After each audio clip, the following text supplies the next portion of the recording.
मदर्थे। कोई पढ़ना चाहेगा? बुक लिखो।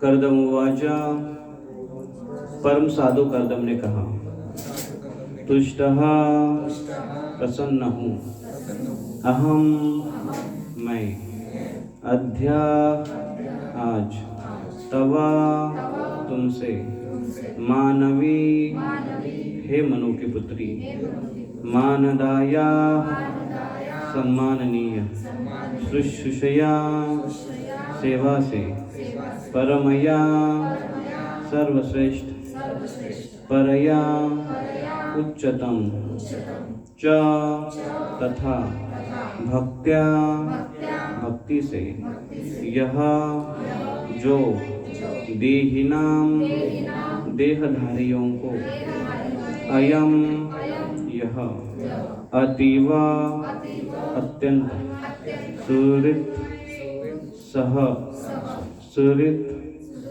प्रिय, सह वह, देह देह, न नहीं, अवेक्षितः ध्यान किया गया, समुचितः ठीक से, क्षपितुम व्यय करना, मत अर्थे मेरे लिए।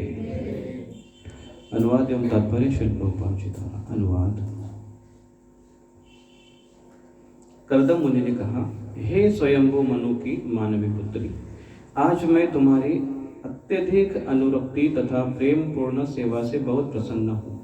चूंकि देहधारियों को शरीर अत्यंत प्रिय है, अतः मुझे आश्चर्य हो रहा है कि तुमने मेरे लिए अपने शरीर को उपेक्षित कर रखा है। तात्पर्य, यहाँ यह बतलाया गया है कि सबको अपना शरीर अत्यंत प्रिय है, किंतु देवहूति अपने पति के प्रति इतनी श्रद्धालु थी कि वह न केवल अत्यंत अनुरक्ति, सेवा तथा सम्मान से पति की सेवा कर रही थी, वरन उसे अपने स्वास्थ्य तक की परवाह नहीं थी। इसी को निस्वार्थ सेवा कहते हैं। ऐसा लगता है कि उसे अपने पति से इंद्रिय सुख नहीं प्राप्त था, अन्यथा उसका स्वास्थ्य क्षीण न होता। कर्दम मुनि की आध्यात्मिक उन्नति के लिए वह कार्य कर रही थी, निरंतर उनकी सहायता करती थी और उसे अपने शारीरिक सुख की परवाह न थी। आज्ञाकारिणी तथा साध्वी पत्नी का यह धर्म है कि सब प्रकार से पति की सहायता करे, विशेष रूप से जब पति कृष्ण भावनामृत में संलग्न हो। इस दृष्टांत में पति ने भी पत्नी को ठीक से पुरस्कृत किया। सामान्य पुरुष की पत्नी को कभी ऐसी आशा नहीं रहती। ओम अज्ञानतिमिरन्धस्य ज्ञानाञ्जनशलाकया चक्षुरुन्मीलितं येन तस्मै श्रीगुरवे नमः। श्रीचैतन्यमनोभीष्टं स्थापितं येन भूतले स्वयं रूपकदा मह्यं ददाति सुपदान्तिकम्। वन्देऽहं श्रीगुरुं श्रीयुतपदकमलं श्रीगुरून् वैष्णवांश्च श्रीरूपं साग्रजातां सहगण रघुनाथान्वितं तं सजीवं साद्वैतं सावधूतं परिजनसहितं कृष्णचैतन्यदेवं श्रीराधा कृष्णपदां सहगण ललितां श्रीविशाखान्वितांश्च। नमो विष्णुपदाय कृष्णप्रेष्ठाय भूतले श्रीमते भक्तिवेदान्तस्वामिनिधि नामिने। नमस्ते सरस्वती देवे गौरवाणी प्रचारिणे निर्विशेष शून्यवादी पाश्चात्यदेशतारिणे। वाञ्छाकल्पतरुभ्यश्च कृपा सिन्धुभ्य एव च पतितानां पावनेभ्यो वैष्णवेभ्यो नमो नमः। नमो महावदन्याय कृष्ण प्रेम प्रदायते कृष्णाय कृष्ण चैतन्य नाम्ने गौरद्विषे नमः। हे कृष्ण करुणा सिंधु दीनबंधु जगत्पते गोपेश गोपिका कांत राधा कांत नमस्तुते।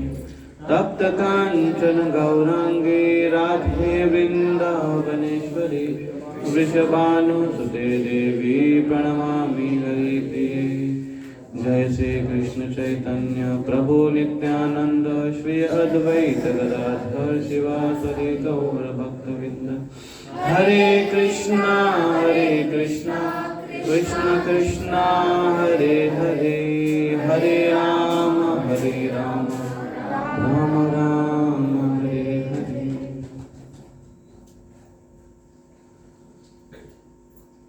मुखं करोति वाचालं पंगुं लङ्घयते गिरिं यत्कृपातमहं वन्दे श्रीगुरुदेवतारिणम्। हरे कृष्ण। से भक्तों का स्वागत है।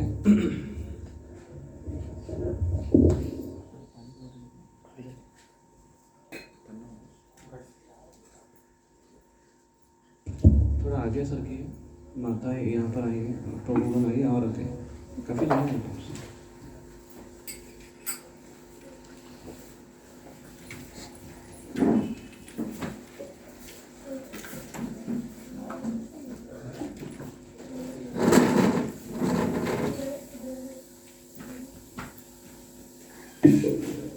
हरे कृष्ण। सभी भक्तों का स्वागत है हमारे इस परिवार के साप्ताहिक सत्संग कार्यक्रम में। और सभी भक्तों का खास कर मंगल आरती का उत्साह देखकर बड़ी प्रसन्नता हुई। और वास्तविक कार्तिक महीना चल रहा है, 10 दिन निकल चुके हैं, केवल 20 ही दिन बचे हैं हमारे लिए। और जितने भी हम आध्यात्मिक तरक्की करना चाहते हैं इस साल 2021 में, क्योंकि 2021 में बहुत कुछ हुआ है, बहुत कुछ हानि हुई, बहुत लॉस हुआ है, physical, emotional, mental, spiritual at least ना हो। और उस अवसर का हमको लाभ लेना चाहिए। तो अभी और कुछ दिन बचे हैं, अगर हम और अगर तेज़ी से करना चाहते हैं। आपको याद होगा कि शुरू में जब ये इंट्रोड्यूस किया था कार्तिक मास, तो उसके बाद भक्तों का जो उत्साह था, शुरू के दिन याद कीजिए। इसलिए पिछली बार हम लोग चर्चा कर रहे थे वैवाहिक जीवन में हर साल मैरिज करनी चाहिए, क्योंकि नया उत्साह रहता है। तो वैसे आध्यात्मिक जीवन में भी हर साल हमने सोचना चाहिए कि मैं तो अभी बस 1 साल पुराना हूँ, अभी जैसा है। क्योंकि जो उत्साह था, हाँ कुछ परिस्थितियाँ हैं, कुछ नियम हैं जिसमें हम भीड़ नहीं कर सकते, लेकिन जहाँ पर परिस्थिति उपलब्ध है लाभ लेना चाहिए। तो आपको याद होगा कि जो मंगल आरती का उत्साह था सारे भक्तों का, और जिस स्पीड से मंगल आरती और घर में अपनी साधना और संध्या आरती, दीपदान, काफ़ी उत्साह होगा। आपको याद है, थोड़ा याद कीजिए उसको। हाँ एक बात है उसमें, जैसे जैसे दिन बीतते जाते हैं हमारी उम्र भी घटती जाती है और शारीरिक शक्ति हमारी कम होती जाती है, लेकिन उसके साथ साथ अगर मानसिक शक्ति हमारी बढ़ती नहीं है अध्यात्म की तरफ, तो शारीरिक क्षीणता हमारे ऊपर हावी हो जाती है और फिर हम उतने उत्साह से कोई कार्य नहीं कर पाते हैं।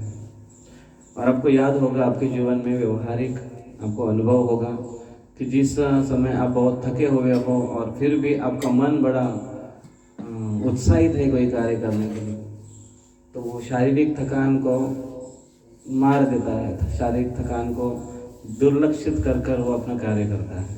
तो ऐसी भी स्थितियाँ हैं। तो इसलिए बचे कुछ जितने भी दिन हैं, हमने कम से कम दिन मतलब जीवन के दिन हैं और ये कार्तिक मास के दिन है, हमने बड़ा उत्साह के साथ प्रयास करना चाहिए, जितने अधिक हो सके हमने कार्तिक महिमा श्रवण करने की कोशिश करनी चाहिए। हमने भक्तों के संग में रहकर इस साधना को आगे बढ़ाने की कोशिश करनी चाहिए। भक्तों के बीच में अगर हम कीर्तन करते हैं तो संकीर्तन बन जाता है, तो उसका अधिक लाभ होता है, उत्साह आता है। आप उसका अनुभव कर रहे होंगे, मैं स्पेसिफिकली मैं वो उसका अनुभव कर रहा हूँ कि जब बाहर कहीं जाता हूँ, सुबह जब बाहर रहता हूँ, मंदिर में नहीं रहता हूँ, चैंटिंग करने के लिए जब बैठते हैं, तो ऑनलाइन जब हम चालू करते हैं तो जैसे इतने सारे भक्तों को देख रहे, ऐसा लगता है अरे अभी भी मंदिर में हम माला कर रहे हैं। तो एक माहौल वो बनता है, अगर हम उस भावना को अगर धारण करते हैं, उस मूड में अगर रहते हैं तो बहुत हेल्प करता है। God help those who help himself, ऐसे कहावत है अंग्रेजी में। जो खुद को मदद करना चाहते हैं भगवान उसको मदद करते हैं। तो हमको ये कोशिश करनी चाहिए और बड़े उत्साह से हर कार्य, मंगल आरती हो, जपा हो, भागवतम क्लास हो या दर्शन हो, दीप अर्पण हो, और ये काफ़ी बार सुना होगा आपने कार्तिक मास की महिमा, इतना क्या इसका क्या महात्म्य है, तो इसलिए हमको उतना गंभीरता से लेना आवश्यक है। 2 दिन पहले बहुलाष्टमी हुई। बहुलाष्टमी, बहुला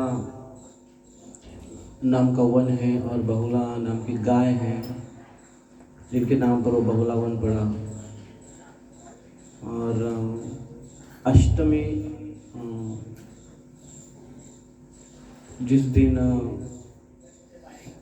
राधा कुंड और श्याम कुंड इनका प्राकट्य हुआ और उनकी सुंदर लीला है, अरिष्टासुर का वध हुआ। अरिष्टासुर एक ऐसे असुर था, भयानक असुर था, क्योंकि ये इतना शक्तिशाली था कि कंस को पूरा आत्मविश्वास था, आत्मविश्वास दूसरे के ऊपर था, अरिष्टासुर के ऊपर विश्वास था कि ये इतना शक्तिशाली है कि ये अपना काम कर देगा, जो भी मेरा शत्रु है वृंदावन में उसको मार देगा। लेकिन जब ये न्यूज़ मिली कंस को कि अरिष्टासुर भी मारा गया है, तो कंस डिप्रेशन में चला गया, उसको नींद नहीं आ रही थी, बड़ा उद्विग्न हुआ, हताश हुआ और ये समझ कर बैठा कि अभी कुछ नहीं होने वाला है। तो फिर उनकी जो मंत्रीगण है उन्होंने उसको धाड़स बनाया, उसको थोड़ा सा उत्साह दिया है, नहीं नहीं नहीं महाराज, आप तो कई ज़्यादा शक्तिशाली हैं। तो ये अरिष्टासुर का वध हुआ उस समय, और फिर राधा कुंड और श्याम कुंड जैसे स्थान, बड़ा पवित्र स्थान प्रकट हुआ, जहाँ पर भगवान लीला कर स्थान को प्रकट करते हैं और भक्तगण उस स्थान पर जाकर उसको उजागर करते हैं, उसको फिर से उसको लुप्त स्थान है उसको फिर से हमारे सामने प्रकट करते हैं, हमारे सामने दृष्टिगोचर करते हैं। भगवान का कार्य प्रकट करना है, भगवान का कार्य निर्माण करना है। हम निर्माण तो नहीं कर सकते, लेकिन कम से कम उसको आँखों से ओझल होने से तो बचा सकते हैं।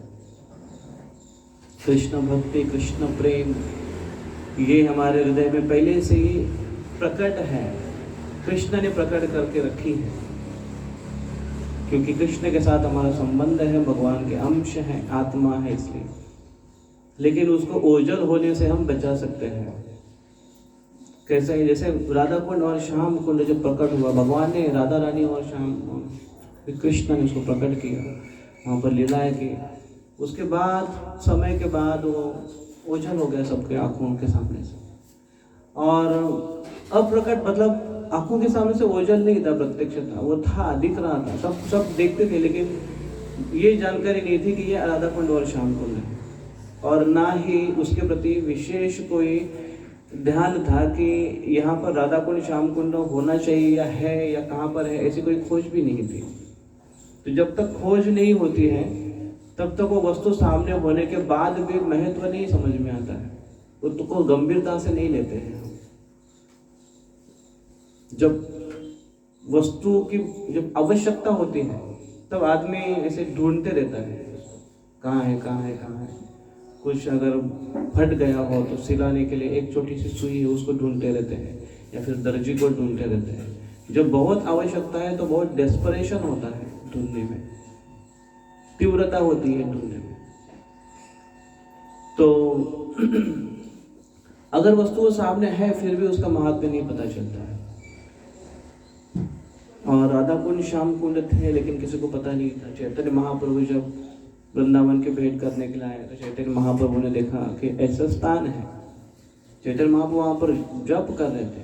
चैतन्य महाप्रभु ये साक्षात भगवान है, लेकिन एक मनुष्य और एक भक्त का रोल अदा कर रहे हैं, इसलिए वो जानते हैं कि ये राधा कुंड और श्याम कुंड है। लेकिन वहाँ पर बैठकर जब जप करे, चैतन्य महाप्रभु को एक अंतरूनी एक भाव अंदर उनके प्रकट हुआ कि ये कोई विशेष स्थान है। और वहाँ पर जाकर चैतन्य महाप्रभु ने स्नान किया, क्योंकि एक साधु व्यक्ति है, साधु पुरुष है, सन्यासी व्यक्ति है, तो पेड़ के नीचे रहेंगे, कोई जगह मिला, कोई पुकुर मिला, कोई तो वहाँ पर जाकर स्नान करेंगे। इसी प्रकार से दिनचर्या, कहीं पर भिक्षाटन कर कर कुछ अगर मिला तो उसको खा लेंगे, कोई फल फूल मिला तो उसको खा लेंगे। ऐसे करते जब चल रहे थे वृंदावन, वनों में ढूंढ रहे थे। उस समय का वन, अभी भी वो जगह, अभी तो बहुत भीड़ हो गई वहाँ पर, लेकिन गोवर्धन के नज़दीक है। तो उस समय कितना बड़ा जंगल होगा, घना जंगल होगा वहाँ पर, इन सब प्राणी आराम करते होंगे।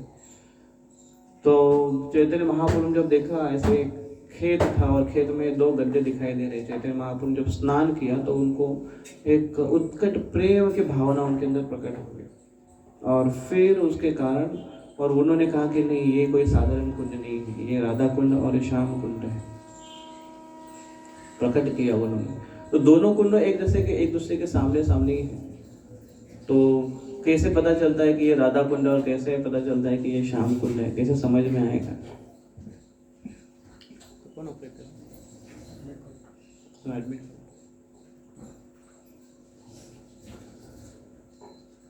और फिर चैतन्य महाप्रभु ने खोज करके सारे व्रजवासियों को बताया कि ये राधा कुंड है और ये श्याम कुंड है, दर्शाया सबको। और सब उसके बाद एक श्रद्धा से उनका दर्शन लेने लगे। तो परसों 2 दिन पहले बहुत बड़ी भीड़ थी, अभी अब ऑनलाइन देखा होगा, इतनी ज़्यादा भीड़ थी, दर्शन करने के लिए आते हैं। और ये एक ऐसे स्थान है जहाँ पर रात में स्नान करने के लिए, और एक दिन रात में स्नान करने के लिए अलाउ है। वैसे कोई भी जल में आप रात में स्नान करने के लिए नहीं जा सकते हैं, उसके नियम रहते हैं। और यही नियम के कारण वरुण देव ने नंद बाबा के प्रति अपराध किया था। और वो जब स्नान करने के लिए गए सवेरे सवेरे, वास्तविकता वो रात्रि नहीं थी, खूब ज़्यादा, बहुत ज़्यादा रात्रि नहीं थी, लेकिन फिर भी उनको वो जल मार्ग से वरुण लोग लेकर गए थे, जिनको ढूंढने के लिए कृष्ण गए और कृष्ण का उनको दर्शन करना था। वास्तव में ये कुछ अलग तरीके होते हैं कृष्ण का दर्शन करने के लिए। कृष्ण का दर्शन करने तो उनके पिताजी को किडनैप कर कर लेकर गए ताकि कृष्ण आएंगे छुड़ाने के लिए। ये अघोरी पद्धति है, लेकिन फिर भी कृष्ण उस भाव को जैसे वो स्वीकार करते, क्योंकि वो मूड ऐसे कुछ तकलीफ देना ऐसे नहीं है। जैसे महाविष्णु को इच्छा हुई कृष्ण का दर्शन करने के लिए। अभी यहाँ पर समस्या ऐसी है कि कृष्ण का दर्शन करने के लिए वो लोग आ नहीं सकते हैं, क्योंकि कृष्ण के वृंदावन में जाने के बाद भी कृष्ण का दर्शन होगा कि नहीं पता नहीं है, होगा कि नहीं। कितने लोग गए जाकर, सब लोग काफी लोग जाकर हैं ना वृंदावन में, कृष्ण का दर्शन होगा क्या? हम राधा श्याम सुंदर जी का दर्शन किए, कृष्ण बलराम का दर्शन किए, और बाकी मुख्य मंदिरों का दर्शन किए। तो वो इतने बड़े पोजीशन पर पोस्ट पर होने के बाद भी कृष्ण के दर्शन में, कृष्ण के लीलाओं में वो प्रवेश नहीं कर पाते। तो इसलिए वो ऐसा आइडिया ढूंढते हैं कि जहाँ पर कृष्ण स्वयं आकर हमें कृपा आशीर्वाद दे। तो यहाँ पर केवल एक ही, तो ऐसे समय पर, क्योंकि स्नान करना वर्ज है, नंद बाबा का उस पास में पता चलता है, वो कहते हैं वरुण लोग वर्जित है। और दूसरा भी एक पास टाइम आता है जहाँ पर अर्जुन, महाभारत में, कि अर्जुन जब स्नान करने के लिए जा रहे थे एक कुंड में, और उस समय यक्ष, यक्ष गंधर्वगण उनको रोकते हैं, बोलते नहीं तुम आ नहीं सकते, क्योंकि मानव के लिए ये परमिशन नहीं है, और कोई भी समय पर, कोई भी रात्रि प्रहर में आप जाकर स्नान नहीं कर सकते। तो कुछ नियम्स होते हैं, कुछ रिस्ट्रिक्शन होते हैं। और ये एक ऐसा स्थान है और ऐसा जगह है और ऐसा तिथि है कि जहाँ पर रात में जाकर स्नान कर सकते हैं। तो मध्य रात्रि पर इतनी भीड़ लगती है वहाँ पर स्नान करने के लिए, बहुत ज़्यादा भीड़ लगती है राधा कुंड में, लोग दर्शन लेते हैं राधा कुंड का। तो प्रश्न काफ़ी बार उठता है ऐसे कि हम राधा कुंड में स्नान करना चाहिए कि नहीं करना चाहिए, क्योंकि 2 प्रकार के लोग हमेशा आपको मिलेंगे, एक बहुत लिबरल मिलेंगे और एक दूसरे कंजर्वेटिव मिलेंगे आपको। एक उदारवादी भक्त समाज, उदारवादी भक्त समाज और संकुचित भक्त समाज, 2 प्रकार के समाज आपको हमेशा दिखाई देंगे, जिनकी सोच उठती है। संकुचित मतलब वो बहुत ज़्यादा strict, no no no no no no, should not do like that. कभी कभी ऐसे लोगों के सामने रहते, ऐसे गुट में रहना बहुत मुश्किल हो जाता है। कुछ करने के लिए आदमी डरता है, करूँ कि नहीं करूँ, ये वस्तु को इधर से उठाना है, उठाओ कि नहीं उठाओ। जैसे छोटा बच्चा रहता है, माँ के ऊपर निर्भर रहता है ना, उसको बहुत बार ऐसा सू भी लगती है तो माँ बहुत सू लगी है, जोर से लगी है, जोर से लगी है, माँ को जाकर बोलता है, तो माँ बोलते जाना, तो पूछने के लिए आता है वो माँ को कि जाओ कि नहीं जाओ। ऐसा है आपको अनुभव, ऐसा होता है? बच्चे बहुत बार छोटे रहते हैं तो बहुत निर्भर रहते हैं, वो हर चीज़ आकर पूछेंगे, कुछ खाने, क्योंकि माँ ने ऐसे ट्रेनिंग भी दी है, अरे बेटा नहीं नहीं खाना नहीं है, नहीं नहीं करना नहीं है, नहीं नहीं जाना नहीं है, पूछ के करना है। तो बेटे को आदत लगती है, वो तो सू के लिए भी पूछ के जाएगा वो। फिर आगे चलकर उसको पता होता है अच्छा इस चीज़ के लिए पूछना चाहिए और इस चीज़ के लिए नहीं पूछना चाहिए। तो कभी कभी कुछ ट्रेनिंग ऐसी होती है जहाँ पर कि हर चीज़ नहीं नहीं आप शुरू में हम जब आए इस्कॉन मंदिर में जब आए तो आश्रम के नियम ऐसे कड़क दिखाई दे रहे थे कि कुछ खा भी रहे हैं खाते खाते, खास कर आपको भी अनुभव आएगा यहाँ पर आश्रम में आएंगे तो आप कुछ खाते खाते अगर आप झूठे हाथ से आप किचन में चले गए तो आपको तुरंत पूजा, उधर नहीं जाना है माता जी को, बाहर से बाहर पर्दे के अंदर नो एंट्री, सबको रिस्ट्रिक्शन बताएंगे कभी कभी। या फिर अपना जो प्लेट है अपना प्लेट वो झूठा भी नहीं है, अच्छा साफ प्लेट है अभी धो के लाया आपने, वो किचन में नहीं लेके जा सकते, आपको तुरंत चिल्लाकर बाहर निकलना, नहीं नहीं बाहर जा बाहर जा बाहर। तो एक बार एक भक्त आए प्रसाद लेने के लिए, तो उनका प्रसाद हुआ तो उनको और कुछ चाहिए था, तो फिर उन्होंने वो प्लेट को रखा और एक हाथ से खा रहे हैं, तो राइट हैंड से खा रहे हैं, तो ये हाथ जुटा है, तो दूसरे हाथ से वो लेने के लिए गए, तो उसको बोला अरे नहीं नहीं प्रभु आपके हाथ जुटे, बोला अरे हाथ तो ये जुटा है, ये जुटा नहीं है, इस हाथ से ले सकते, बोले नहीं नहीं हाथ धो के आना पड़ेगा। तो गए वो दोनों हाथ धोकर आ गए, फिर अपना प्लेट उठाकर फिर से लेने के लिए गए, बोला अरे नहीं नहीं नहीं ले सकते, बोला रखो रखो रखो, बोला अरे अभी तो हाथ धो के आया, बोला हाथ धो के आया लेकिन झूठा प्लेट आपने पकड़ा आपने, फिर से रखो। तो बेचारा उधर खड़ा हो गया, बोले क्या करूँ, कुछ नहीं इधर खड़ा रहो। तो आगे का कोई चीज़ करने के लिए अभी उनके मन में ऐसे एक डर फोबिया एक बैठ गया ना कि अगली चीज़ करने के लिए उसको ऐसा डर लगता है कि कुछ करूँ कि नहीं करूँ, बोलूँ कि नहीं बोलूँ। कभी कभी भक्त समाज में भी ऐसे हम इतना टाइट मार के रखते हैं सबको, ऐसा टाइट मार के, तो उनको लगता है प्रभु जी को बोलूँ कि नहीं बोलूँ, कुछ अगर हो रहा है उनको लगता है कि नहीं ऐसा होना चाहिए या कुछ बताना चाहते हैं लेकिन नहीं, शांत बैठ जाते हैं। उसको बोलते हैं संकुच, इतना तो बहुत ज़्यादा होता है ये। तो दो प्रकार के विचार आपको मिलेंगे, राधा कुंड और श्याम कुंड में स्नान करना चाहिए कि नहीं करना चाहिए। तो मैं आपको पूछता हूँ कि स्नान करना चाहिए कि नहीं करना चाहिए। नहीं करना चाहिए, तो एक गुट है नहीं करना चाहिए, और कोई गुट है करना चाहिए। नहीं करना चाहिए, राधा कुंड में करना चाहिए, एक लिबरल है, हमेशा रहेंगे करना चाहिए, लेकिन कई लोग स्नान करके तो अपने कपड़े भी वही धोते हैं, स्नान करके फिर एक बार स्नान करके रिटर्न, वहाँ पे ऐसा आनंद नहीं लेना चाहिए, स्नान का जो आनंद है वो उधर नहीं लेना चाहिए, एक रिस्पेक्टफुली जो रहता है वो रिटर्न आना चाहिए। सही बात है, सही बात। जल क्रीड़ा का आनंद नहीं लेना चाहिए, वहाँ पे एक दूसरे के ऊपर जल फेंक रहे हैं और कैजुअली स्नान कर रहे हो, अपना घर से स्नान करके जाओ, फिर एक पाश्चात्य महाराज का काफ़ी बार सुना है कि महाराज कार्तिक यात्रा से आ रहे थे और भक्तगण आगे आए, भक्तगण का झुंड आगे निकलता है, राधा कुंड आए तो और उनके कदम और बढ़ने लगते हैं। तो बहुत पहले आकर राधा कुंड, और इतने आते आते हैं वो परिक्रमा करते करते आते हैं ना गोवर्धन की, तो काफ़ी थके हुए होते हैं, और कुछ भक्त तो चप्पल भी नहीं पहनते, तो पैर ऐसे जलते हैं क्योंकि धूप बढ़ रही है अभी। तो जैसे राधा कुंड में आए पैर पूरा पानी में डाल कर ऐसे बड़ी मस्त ऐसे लाइन पर बैठे हुए थे वो। महाराज वहाँ से आए, देखा महाराज ने दूर से, महाराज बोले बाप रे क्या कर रहे ये लोग।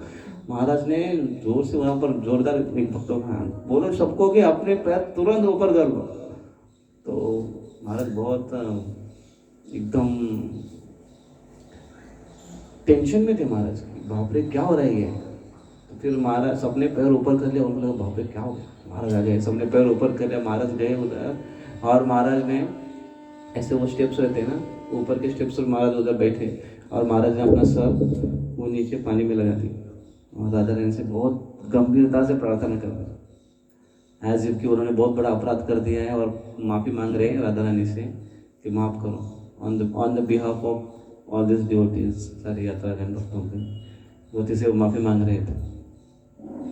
तो इनको पता नहीं, जनरली ये नियम है तीर्थ का कि हम अगर तीर्थ में जाए कहीं पर भी, याद रखिए इसको, अगर हमको स्नान नहीं करना है तो पैर नहीं डुबाना चाहिए।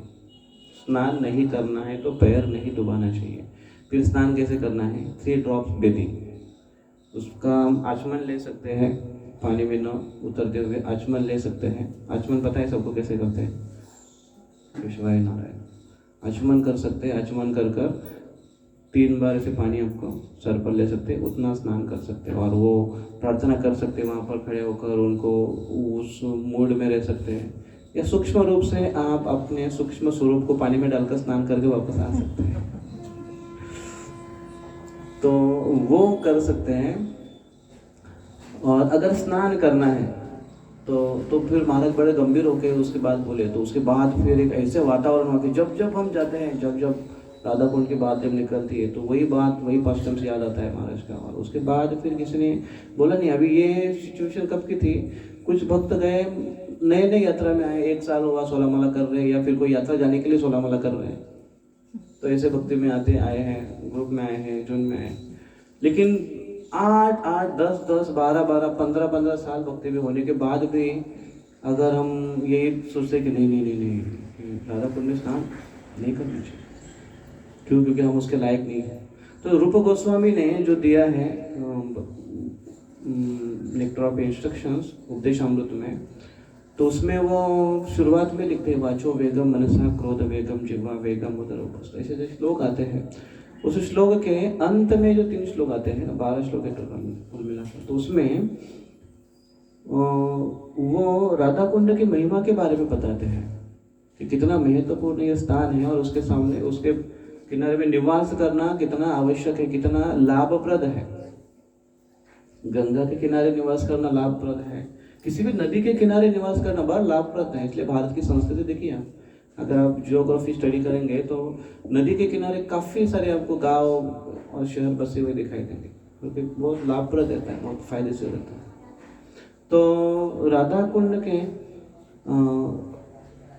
वो अंत में बताया गया है, बुक के लास्ट में बताया गया है इसका पूरा स्टडी होने के बाद, और उसके बहुत फायदे हैं, बहुत लाभ है उसका। राधा रानी का Radha Kund is a liquid form of Radha Rani, उनका जल या द्रव्य स्वरूप है राधा रानी का राधा कुंड। तो फिर प्रभुपाद जी का भी पास्ट टाइम्स आता है कि कुछ भक्त प्रभुपाद जब यात्रा लेकर आए राधा वृंदावन में, उस एरिया में, और राधा कुंड में जब कुछ भक्त उत्साह से उतरे उसमें स्नान करने के लिए, तो अंदर उतरे तो उछल कूद कर रहे थे, मस्ती कर रहे थे, पानी उछाल रहे थे। तो प्रभुपाद जी उनको बोले नहीं ऐसे नहीं करना चाहिए, बड़े गंभीरता से हमको।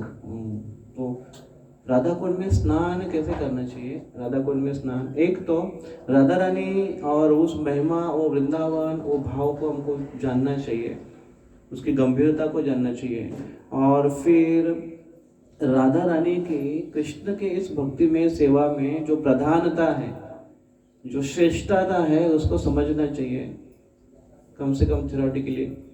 और वो समझते हुए फिर सपोज अभी आप किसी बड़े व्यक्ति को मिलने के लिए जा रहे हैं,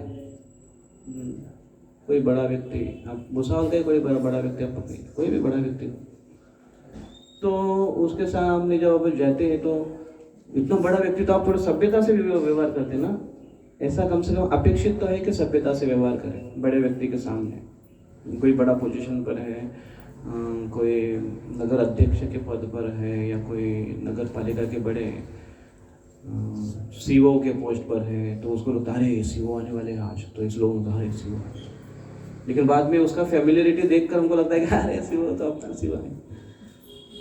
वैसे नहीं कर सकते हैं। तो ऐसे बड़े व्यक्ति को मिलने के लिए जाने के लिए हमारे पास, अगर हम इतना गंभीरता से सोचते हैं, ये राधा रानी कृष्ण की भक्ति में और भक्तों में सबसे श्रेष्ठ शिरोमणि उनको माना गया है। तो उनको जब हम अप्रोच करते हैं तो कितनी गंभीरता से और कितनी नम्रता से और कितनी एक आदरपूर्ण भावना से उनको अप्रोच करते हैं। नहीं तो एक ग्रुप तैयार हुआ था, राधे राधे श्याम मिलाते, वृंदावन में काफ़ी जो था, राधे राधे श्याम मिलाते। हम राधा रानी को और कुछ काम धंधा नहीं, चलो शाम को मिलाओ, कहाँ है राधा, कहाँ है श्याम। ऐसा हमारा गौड़ीय परंपरा का ऐसा अप्रोच नहीं है, बहुत गंभीरता से उसको लेते हैं। इसलिए सनातन गोस्वामी, रघुनाथ दास गोस्वामी को बड़े उनको चस्टिस करते हैं, वो उनको डांटते हैं, आप राधा रानी से सेवा ले रहे हो, हमारा उद्देश्य ही है परंपरा का कि हम राधा रानी की सेवा में लगना चाहिए। गोपी भरतु पद कमलो दास दास दास अनुदास। तो हम अनुदास हमको बना, हम हमारे ऐसा कार्य नहीं होना चाहिए कि जिससे राधा रानी हमारी सेवा करने के लिए आए। कितना गंभीरता से लिए हो। फिर उनको कहा आप कुटिया बनाओ, फिर उन्होंने कहा माना, रघुनाथ दास गोस्वामी कुटिया बनाए।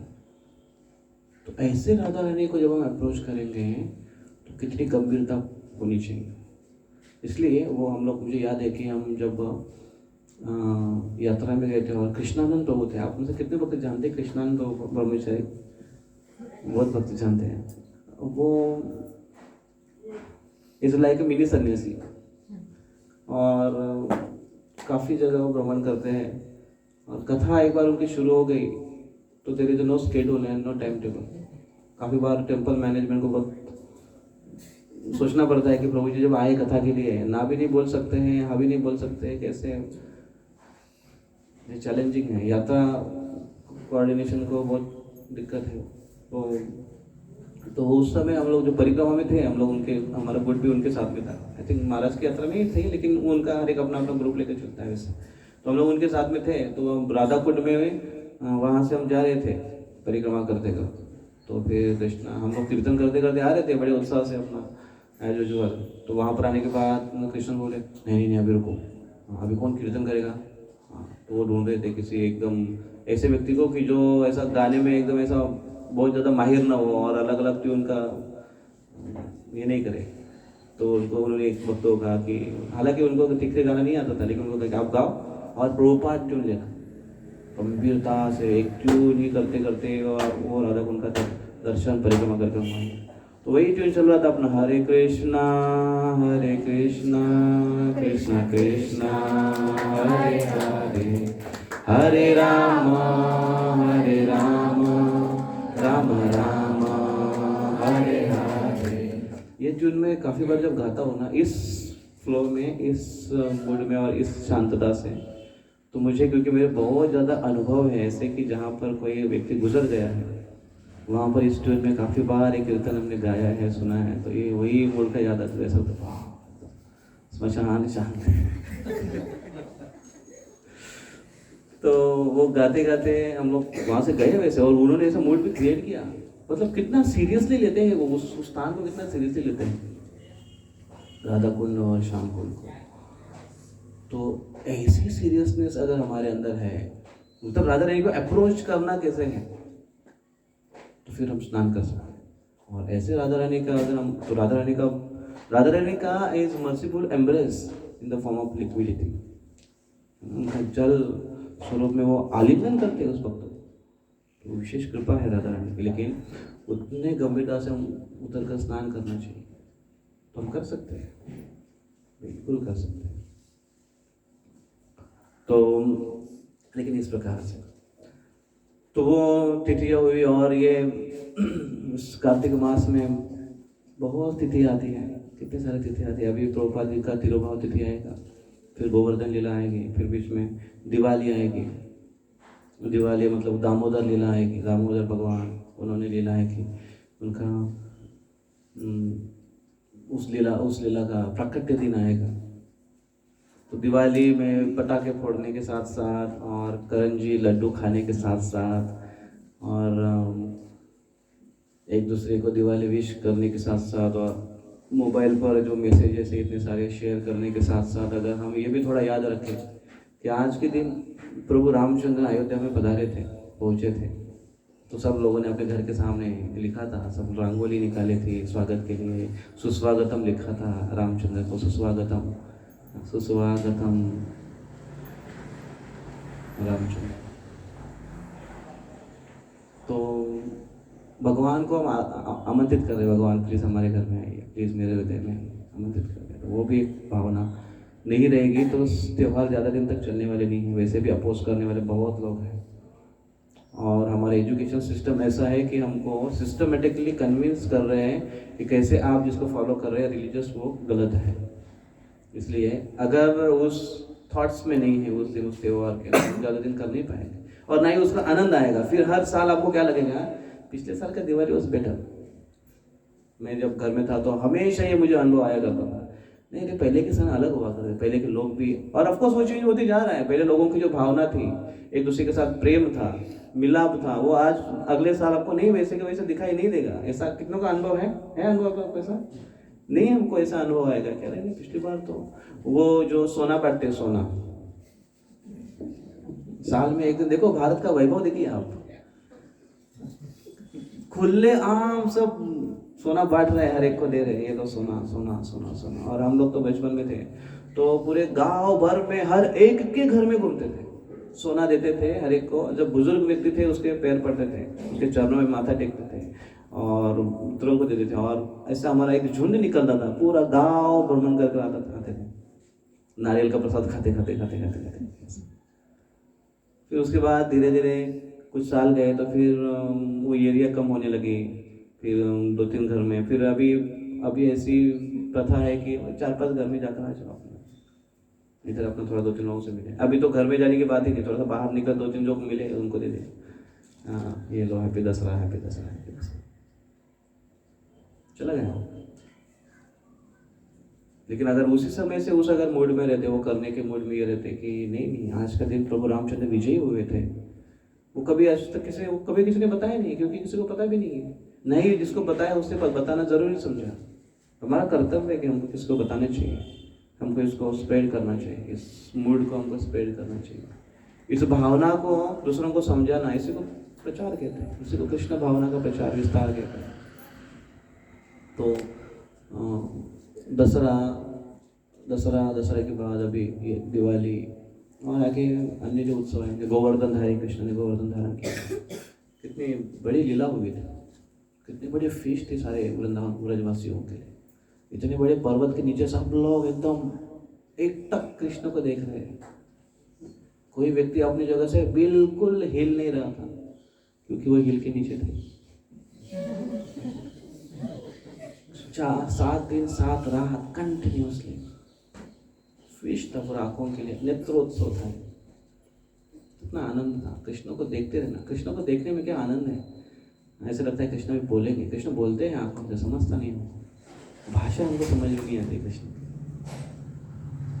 प्रभुपाद एक बार शिष्यों के साथ कॉन्वर्सेशन चल रहा था और प्रभुपाद को पूछा, Prabhupada Krishna knows all languages? Prabhupada yes. Prabhupada हाँ yes, Krishna knows all languages except Urdu.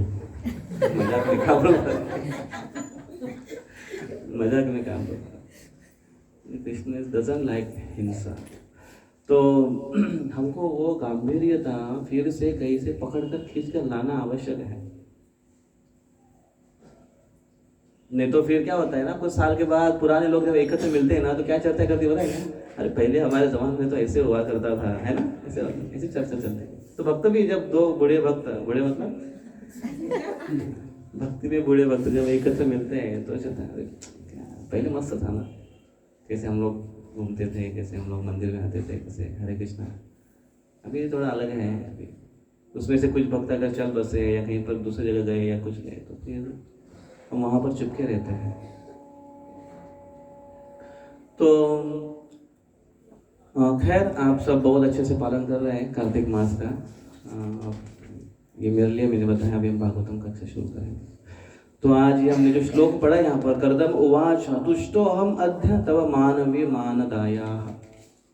तुष्टो अहम, मैं बहुत संतुष्ट हो गया हूँ। किससे संतुष्ट हुआ? तव, तुम्हारे मानदायाः, आपने जो इतनी सारी सेवाएं की है, सम्माननीय, जो सम्मान मानदायाः शुश्रूषया, सेवा बहुत अच्छे से की है तुमने, इसलिए मैं बहुत संतुष्ट हूँ। और इसलिए वो क्या कहते हैं, तव मानवी,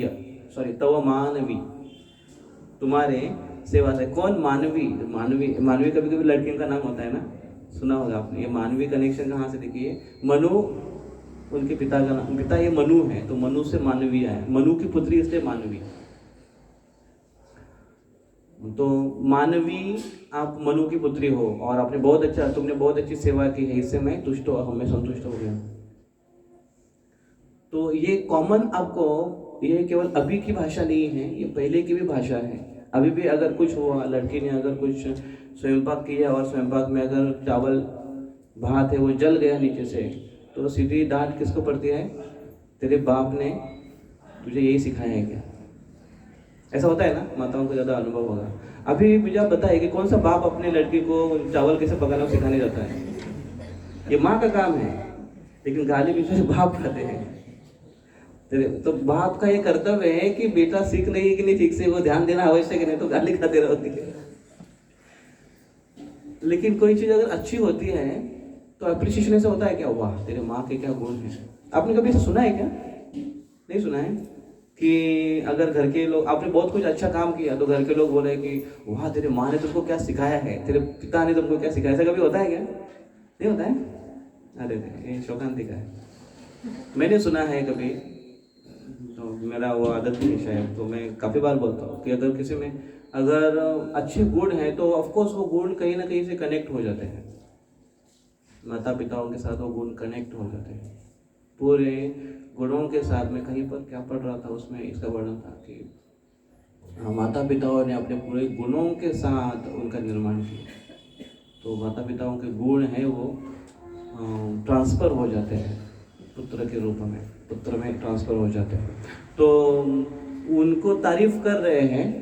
देखो ये सभ्य समाज में ऐसे होता है कि तारीफ अगर लड़की की तारीफ करनी, मतलब पत्नी की तारीफ करना है, तो वो पत्नी की तारीफ अपने पिता के कनेक्शन में कर रहे हैं। मानवी मनु की पुत्री होना तुम, इसलिए तुम्हारा ये इस प्रकार से आचरण कि तुम बहुत अच्छा सेवा की हो, मैं संतुष्ट हो गया उससे कि तुम्हारा खानदान ऐसे है, इतना अच्छा संस्कारी खानदान है।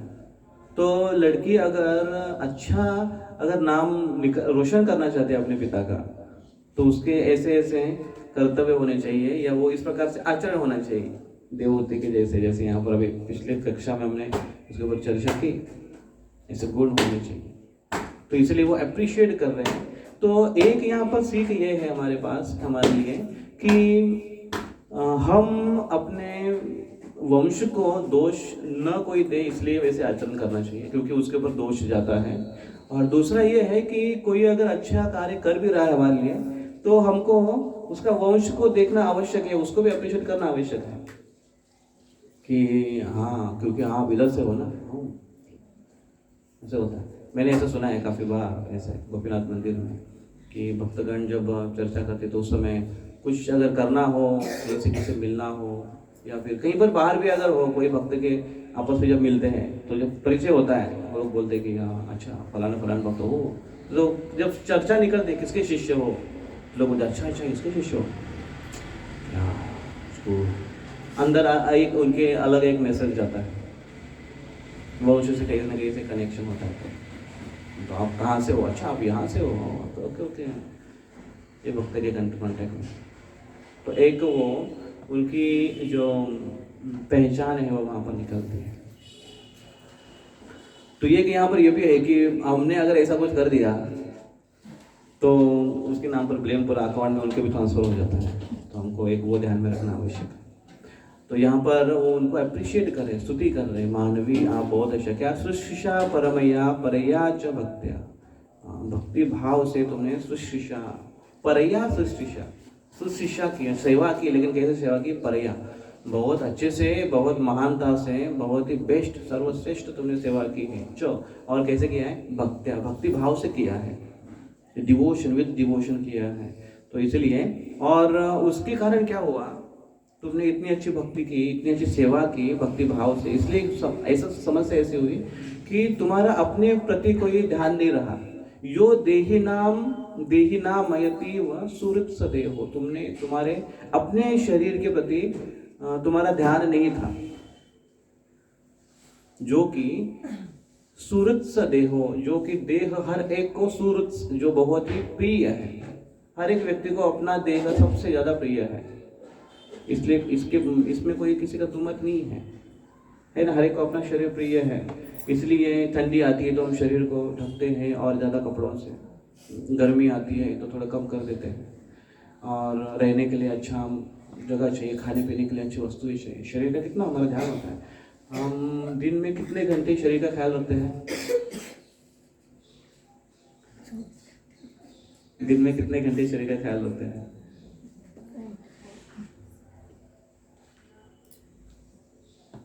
24 घंटा?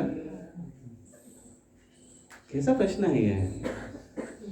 दिन में कितना घंटा शरीर का ख्याल रखते हैं? किसके? खुद के? हमेशा रखते हैं, जब तो रहेगी तो हमेशा हम शरीर का ख्याल रखते हैं। दिन में सबसे ज़्यादा अगर हमारा ख्याल किसका होगा तो हमारे अपने शरीर का है।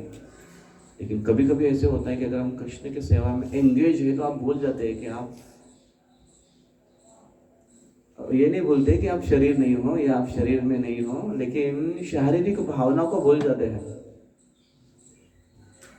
और कभी कभी कृष्ण की सेवा कभी कभी ऐसी होती है कि वो भुला देती है या फिर भूलना पड़ता है, अपने शारीरिक भाव को भूलना पड़ता है। कभी कभी भगवान की श्री विग्रहों की अगर सेवा कर रहे हैं तो शरीर के सारे जो कार्य है, जो बाकी के अनवांटेड जो कार्य है, जो अभी त्याज्य कार्य है, उसको त्यागना पड़ता है, उसको स्टॉप करना पड़ता है, या उसको कम से कम कॉमा देना पड़ता है। नहीं अभी नहीं कर सकते, अभी सेवा है। तो वो कृष्ण की सेवा में वो होता है कभी कभी ऐसे। तो वो जितना समय बढ़ेगा, और यहाँ पर जो करदम ऋषि जो तपस्या में लगे हुए थे तो शरीर के प्रति पूरा ध्यान गया। अभी तपस्या में लगा हुआ है व्यक्ति, पूरा ध्यान कर रहा है, मन फोकस से पूरा भगवान हृदय में बैठे हुए हैं, उसके ऊपर परमात्मा रूप में वो पूरा चिंतन चल रहा है, और शरीर एक जगह स्वस्थ बैठ रहा है। केवल शरीर एक ही कार्य कर रहा है, वो जो केवल सांस ले रहा है, अंदर ले रहा है, बाहर छोड़ रहा है, इतना ही कार्य कर रहा है। तो शारीरिक कार्य नहीं है। तो देवहूति अभी खुद के शरीर के प्रति उसका ध्यान नहीं रहा। किसके शरीर के प्रति ध्यान है? अपने पति को किस प्रकार से संतुष्ट करना है, पति की जो साधना है उसके कैसे मदद करनी है, उनको जो जो चीज़ आवश्यक है उसको वो प्रदान करना है।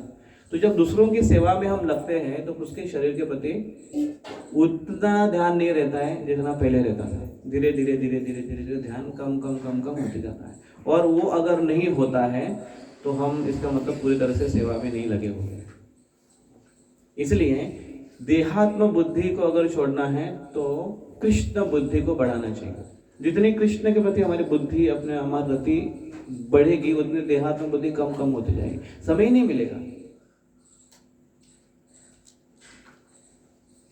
समय नहीं मिलेगा। एक बार जयंत को पूछा गया था, तो जी आप कैसे करते हो ये सब, माया कितनी स्ट्रांग है, सब कैसे बचना चाहिए, कैसे आप इसको नहीं करते हो, चैंटिंग करते समय मन कितना भटकता है, तो आप कैसे अपने आप को ऐसे बैलेंस करते हो, मैनेज करते हो, इससे माया से दूर कैसे रखते हो?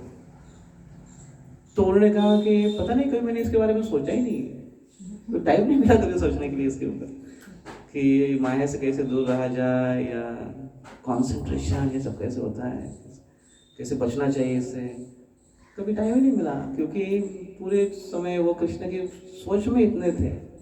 तो अलग से समय निकालने की आवश्यकता है नहीं, वही वो उनका वही तो कर रहे हैं, वो पूरा फुल फोकस कृष्ण के सेवा में। तो हम जितना ज़्यादा कृष्ण के सेवा में लगे रहेंगे उतना कम हमारे लिए समय बचेगा।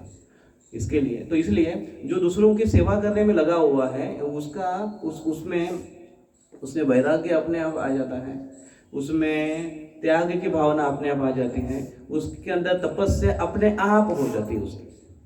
ये अलग से करने की आवश्यकता है ही नहीं। प्रभुपाद जी मॉर्निंग वॉक में चल रहे थे और चलते चलते एक भक्त तो पीछे से भागते भागते आया, मैं भी आ रहा हूँ कर, तो वो भी उनके साथ में जुड़ गए। उन्होंने चप्पल नहीं पहनी थी। प्रभुपाद ने कहा वेरी जोर चप्पल, आप चप्पल कहाँ है आपके? बोले चप्पल पहन के रहो, रास्ता ऑलरेडी खराब है। तो बोले नहीं प्रभुपाद, दिस लाइक ऑस्ट्रेलिया तपस्या। प्रभुपाद ने इसका गला काट दो, ऐसे मजाक में कहा प्रभुपाद ने, गला काट दो क्योंकि तपस्या करना चाहता है।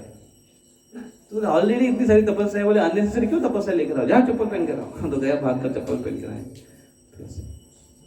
तो तपस्या करना मीन्स अननेसेसरी ऑस्टेरिटी की आवश्यकता नहीं है। लेकिन कृष्ण के सेवा में इतने लग जाएंगे कि अनायास ऑस्टेरिटी हो जाएगी, शरीर के प्रति हमारा ध्यान छूट जाएगा, हमारी जो खुद की इच्छा है उसके प्रति ध्यान हमारा चला जाएगा, क्योंकि अभी कृष्ण की इच्छा को प्रायोरिटाइज किया है, कृष्ण की इच्छा को केंद्र में रखा है। तो इसलिए काफी उसके एग्जाम्पल देख सकते हैं कृष्ण की सेवा के बारे में। तो वैसे ही किसी व्यक्ति को अगर हम संतुष्ट करने के लिए जाते हैं तो उसके लिए पूरा समय देना आवश्यक है। तो उसके लिए समय दिया पूरा, तो हमारे समय कहाँ से बचा, ऐसे हो जाता है। तो इसलिए फिर देवहूति का इसी प्रकार से हुआ, और उन्होंने अपने शरीर के प्रति ध्यान नहीं दिया, और जो कि देह सबको प्रिय है, नावेक्षितः समुचितः क्षपितुम मद अर्थ है, मेरे लिए आपने मद अर्थ है क्या किया आपने, देह न अवेक्षित, देह के प्रति आपने अपना ध्यान नहीं दिया है, इसलिए अनायास उनका जो शरीर है वो कृश हो गया है, क्षीण हो गया है देवहूति का। ऐसे वो ये छठे श्लोक में कहते हैं। और प्रभुपाद जी तात्पर्य में ये समाप्त कहते हैं कि इसको कहते हैं, इस प्रकार से सेवा को कहते हैं निस्वार्थ सेवा। तो मैं एक बार यात्रा में गया था और यात्रा में मायापुर की यात्रा थी और सुरभि कुंज में हम लोग थे। आप में से कितने सुरभि कुंज में गए हैं? याद है आपको सुरभि कुंज कहाँ पर है?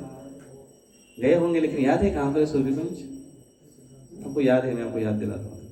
हम जब जालंगी नदी क्रॉस करते हैं, जालंगी और गंगा दोनों मिलती है। जालंगी और गंगा पता है ना आपको? काली करी जो नदी बहती है और जालंगी बोलते हैं उसको, जो गंगा को होकर मिलती है।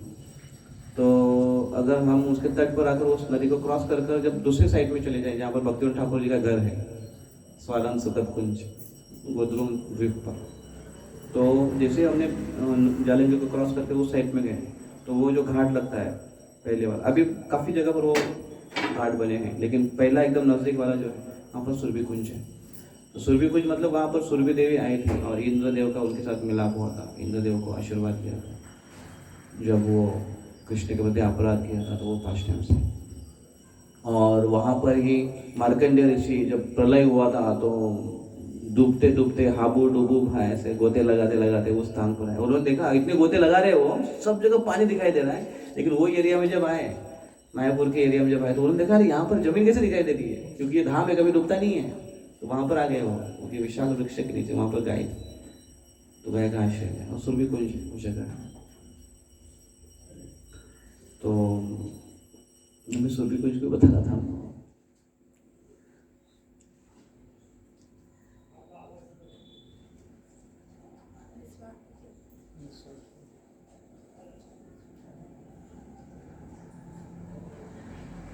Missed the point.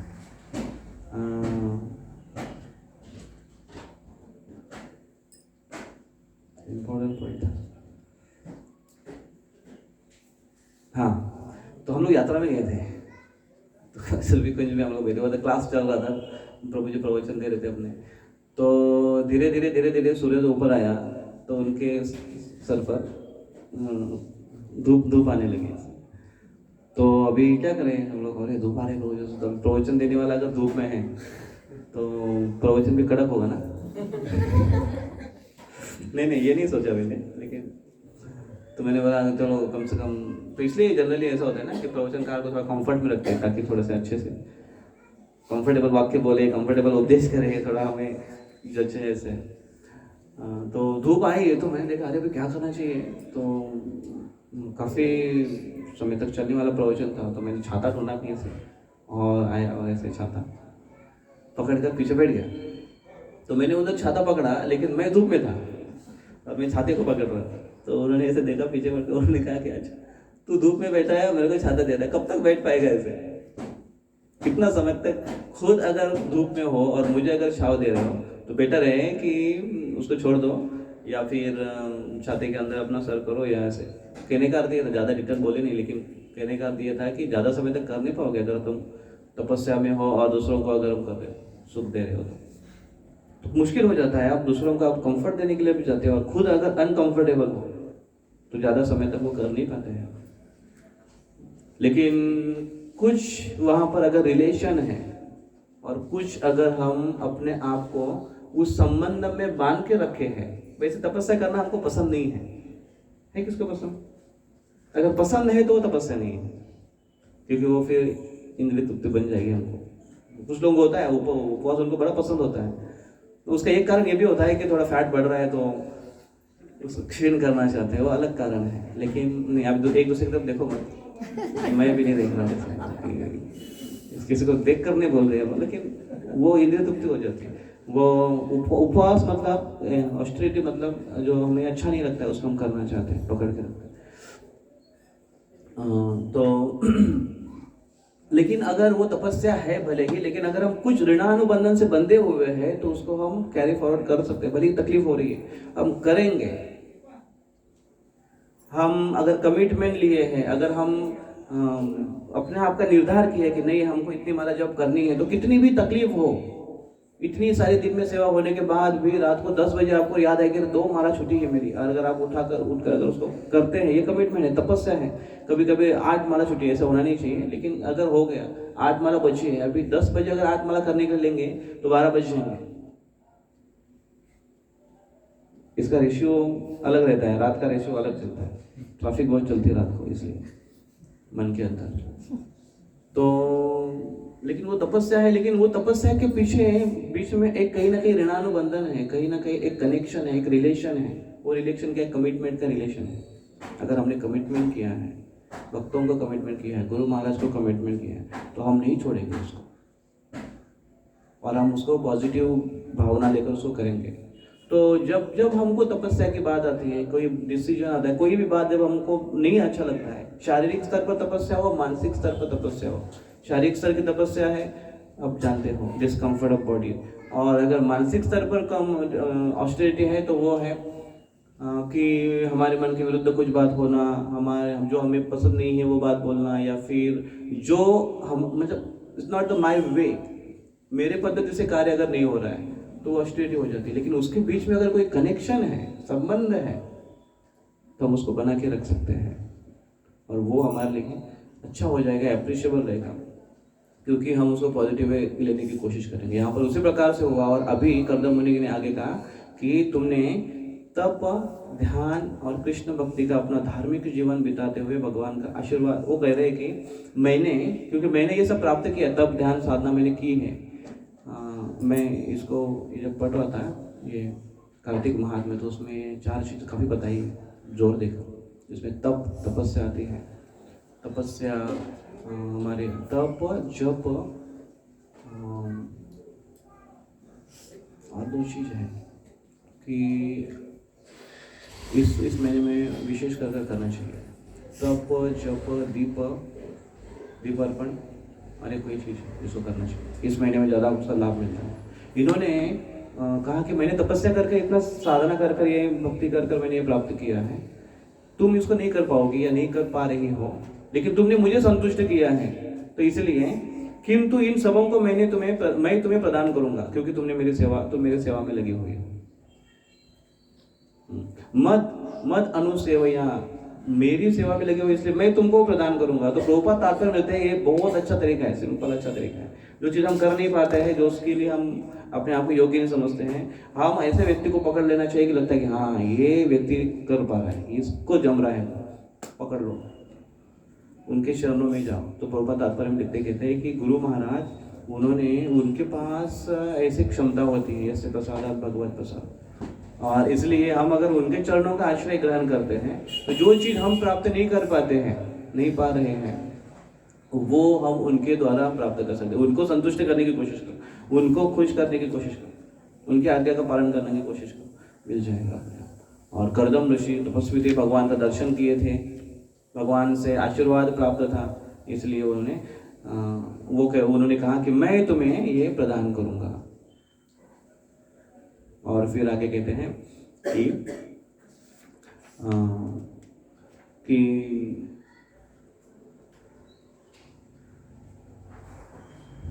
तुमने अपने पति की भक्ति करके वे दिव्य भेंटें प्राप्त की है, और उनका भोग कर रही हो, जो राजपद और भौतिक संपत्ति से गर्वित मनुष्यों के लिए भी दुर्लभ है। वो कहते हैं कि तुमने वो प्राप्त किया है। अभी प्राप्त किया है मतलब क्या? उनको कुछ मिला नहीं अभी तक।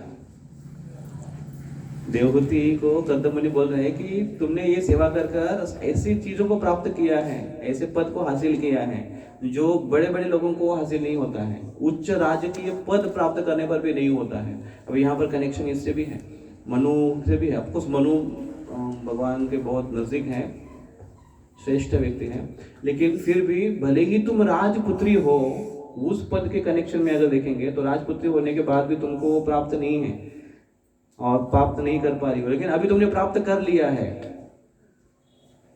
इसका मतलब क्या है कि अभी कर्दम ऋषि उनको देने वाले हैं जो उनको चाहिए और जो उनको आवश्यक है, दे दो, अभी मैं तुमको दे दूंगा। इस प्रकार से वो कहकर वो कहते हैं कि बताओ तुमको क्या चाहिए। तो ये बात जब सुनी देवहूति ने, तो देवहूति बड़ी खुश हो गई आगे का श्लोक है, 9वां श्लोक उसमें बताते हैं, इस प्रकार इस दिव्य ज्ञान में अद्वितीय अपने पति को बोलते हुए सुनकर निष्पाप देवहूति अत्यंत प्रसन्न हुई। उनका मुख किंचित संकोच भरी चितवन तथा मधुर मुस्कान से खिल उठा और अत्यंत विनय एवं प्रेमवश गदगद वाणी में रुद्ध कंठ से वो बोलने लगी। तो आगे वो बोलती है, कुछ बोलती है अपने पति से कि अभी शायद काफ़ी दिनों के बाद, विवाह होने के इतने सालों के बाद वो अभी पहली बार शायद अपने पति के साथ इतना इंटीमेसी से बोलने के लिए जा रही है अपने पति से। और फिर पति उनकी इच्छा वो पूर्ण करते हैं, एक बहुत अच्छी वो एरियल सवारी पर लेकर जाते हैं आकाश मार्ग से। तो सुंदर वर्णन आता है, उसके ऊपर हम चर्चा करेंगे थोड़ा सा, एरियल व्यू से चर्चा करेंगे, वो जगह क्या है, कहाँ है, कैसे उसका लोकेशन, आगे उसका वर्णन आता है। और काफ़ी बार इसका मतलब थोड़ा इसमें भ्रमित हो जाते हैं कि अरे ये तो जगह कभी हमने सुना नहीं। हिमालय की जैसी बात हम सुनते हैं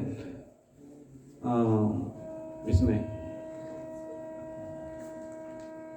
शास्त्र में, तो तुरंत हमारे आंखों के सामने कौन सा हिमालय आता है? वो अपना हिमालय आता है, जो नेपाल के बॉर्डर पर जो अपना हिमालय है, उसके बारे में हमारा दिमाग जाता है। तो वो ऋषिकेश ना, कहाँ से, वहीं से हिमालय शुरू हो जाता है, मतलब काफ़ी कंदराएँ हैं, वहाँ से शुरू होता है। हम लोग गए थे वहाँ पर, तो यहाँ से हिमालय शुरू हुआ था। हम लोग देख रहे थे ऊपर कहीं पर दिख रहा है क्या, वो बर्फ और ऐसा कुछ दिखता है क्या? तो ऐसा काफ़ी सारे लोकेशंस हैं जहाँ जहाँ पर उन्होंने भ्रमण किया और उनकी सारी इच्छा पूर्ण हो, तपस्या कर पूर्ण हो। हरे कृष्णा कृष्ण कृष्ण हरे हरे, हरे राम राम राम हरे। ग्रंथराज श्रीमद् भागवतम की जय। कोई प्रश्न किसी के मन में? प्रभु जी, वो जैसे आपने कहा प्लेट में आनंद इसलिए नहीं है कि वैष्णव का प्लेट धोने के लिए मिला। हाँ, वो एक है भावना, वैष्णव का प्लेट धोने के लिए मिला है।